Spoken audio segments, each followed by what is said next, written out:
Suara Hati. Renungan hari ini, topik, bagaimana memberi persembahan. Dan jangan lupa saudaraku, untuk membagikan renungan ini kepada orang lain, agar mereka juga mendapatkan kekuatan rohani di dalam Tuhan.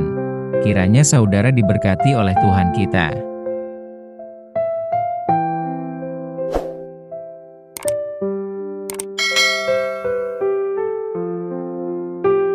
Nas renungan kita hari ini, 2 Korintus 9 ayat 7. Hendaklah masing-masing memberikan menurut kerelaan hatinya, jangan dengan sedih hati atau karena paksaan, sebab Allah mengasihi orang yang memberi dengan sukacita. Saudaraku, memberi persembahan di gereja, pada awalnya supaya ada perbekalan dalam perbendaharaan gereja, untuk digunakan dalam perluasan pelayanan kerajaan Allah di dunia ini. Karena begitu pentingnya alat bantu dalam memperlancar kegiatan di gereja, maka diperlukan perbekalan gereja yang lebih baik. Pada zaman sekarang ini wajar bila berpikir demikian. Tuhan Yesus berbicara tentang memberikan persembahan dalam beberapa kesempatan, telah diceritakan dalam Alkitab yang menekankan pentingnya hati yang rela dan tulus dalam memberi, bukan hanya jumlah yang diberikan. Salah satu contohnya adalah kisah janda miskin yang memberikan 2 peser, yang menurut Tuhan Yesus, si ibu janda itu telah memberikan lebih banyak dari orang kaya yang memberikan dari kelimpahannya. Rasul Paulus juga berkesempatan mengajarkan pentingnya memberikan persembahan kepada jemaat di Korintus. Hendaklah masing-masing memberikan menurut kerelaannya. Artinya, setiap orang memiliki kesempatan dalam memberikan persembahan, bukan diukur dari jumlah berapa yang harus diberikan. Mengapa Tuhan Yesus berkata bahwa ibu janda yang memberi 2 peser lebih besar dari pemberian orang kaya yang jumlahnya lebih besar dari ibu janda itu? Seandainya ibu janda itu tidak memberi persembahannya, mungkin secara ekonomis dapat kita maklumi. Tetapi ibu janda itu tidak merasa puas bila dirinya tidak memberi. Maka dengan hati yang tulus dan rela hati, dirinya memberi dengan gaya dari kekurangannya, karena hanya itulah kemampuannya. Sedangkan, orang kaya tersebut memberi dari kelebihannya dan dengan sukacita dirinya memberi dengan gaya yang dimilikinya. Dalam Injil Markus 12 ayat 41-44, Tuhan Yesus mengajar murid-muridnya tentang sikap yang benar dalam memberi persembahan, yaitu dengan menyoroti perbandingan antara orang kaya dan janda miskin.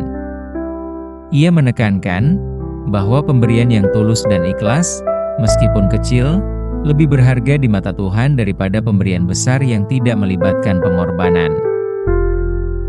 Di zaman sekarang ini, beragam pola jemaat memberi persembahan. Banyak orang berkata memberi dengan rela hati dan tulus, tetapi dari kelebihannya dan gaya yang dimiliki.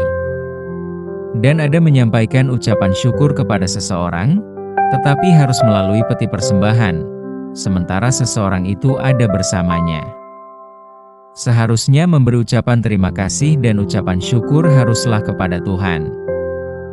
Karena demikianlah tertulis dalam kitab Mazmur 4 ayat 5, persembahkanlah korban yang benar dan percayalah kepada Tuhan.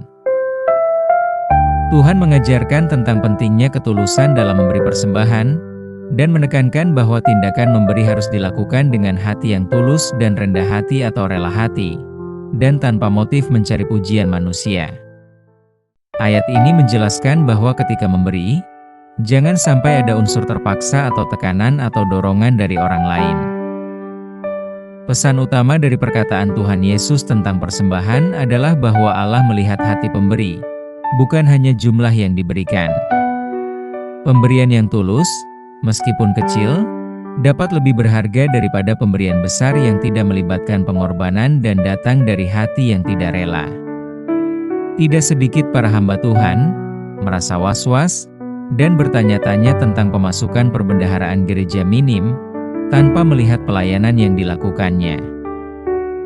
Oleh karena itu, saudaraku, berilah dengan rela hati dan tulus kepada Tuhan, sebagaimana dalam kitab Mazmur, persembahkanlah kurban yang benar dan percayalah kepada Tuhan.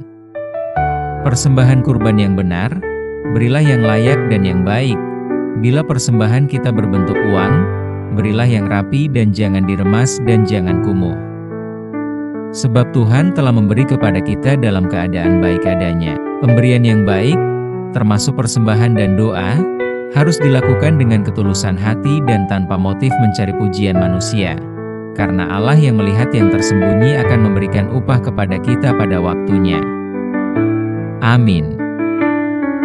Topik doa kita hari ini, untuk pembangunan gereja, agar Tuhan memperlengkapi dan mengirimkan jemaat yang murah hati.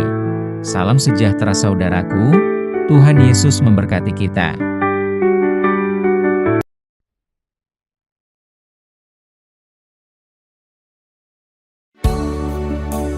Marilah kepadaku semua yang letih lesu dan berbeban berat. Aku akan memberikan kelegaan kepada-padamu. Marilah kepadaku semua yang letih lesu dan berbeban berat. Aku akan memberikan kelegaan padamu. Marilah kepadaku semua yang letih lesu dan berbeban berat. Aku akan memberikan kelegaan padamu.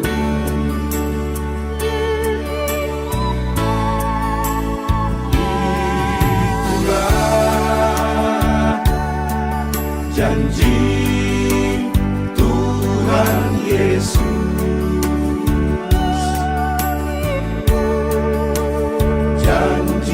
Yang manis untuk umat manusia.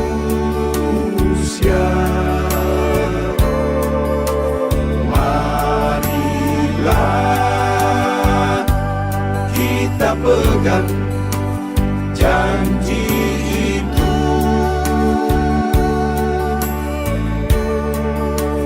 Janji yang manis untuk kau dan aku.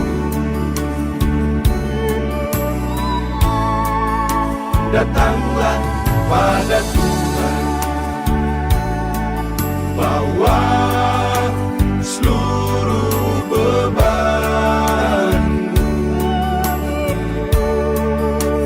Pastilah Dia akan menolongmu.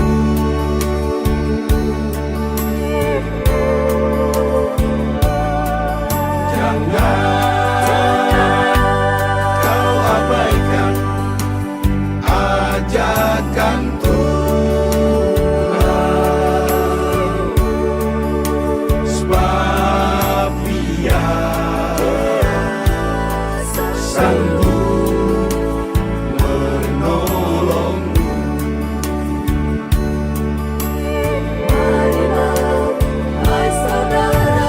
Marilah kepadaku semua yang letih lesu dan berbeban berat.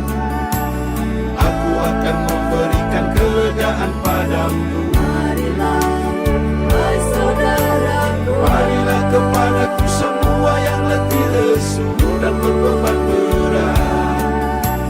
Aku akan memberikan kelegaan padamu.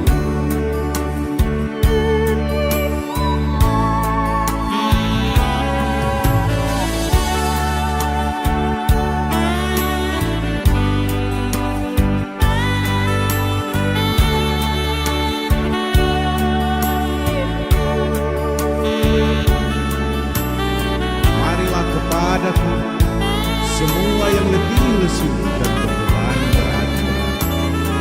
Aku akan memberikan kelegaan kepada-padamu. Itulah janji Tuhan Yesus.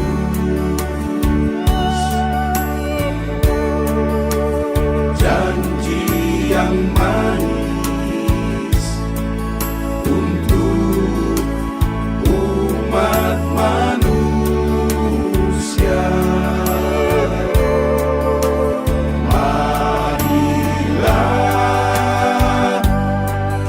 kita pegang janji itu.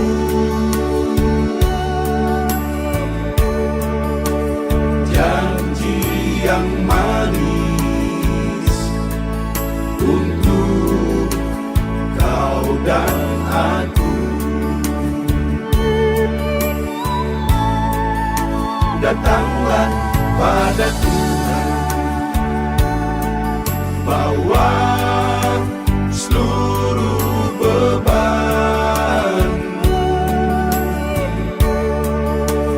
Pastilah Dia akan menolongmu.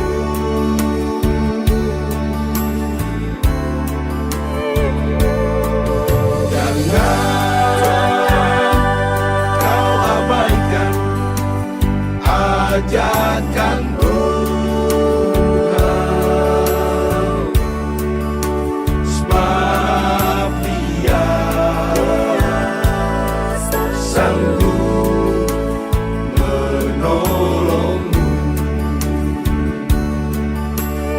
Marilah, hai saudaraku, Marilah kepadaku semua yang letih lesu dan berbeban berat.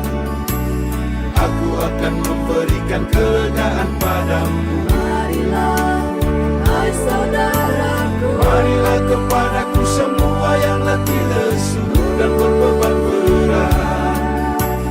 Aku akan memberikan kelegaan padamu. Aku akan memberikan kelegaan padamu. Aku akan memberikan kelegaan kepadamu.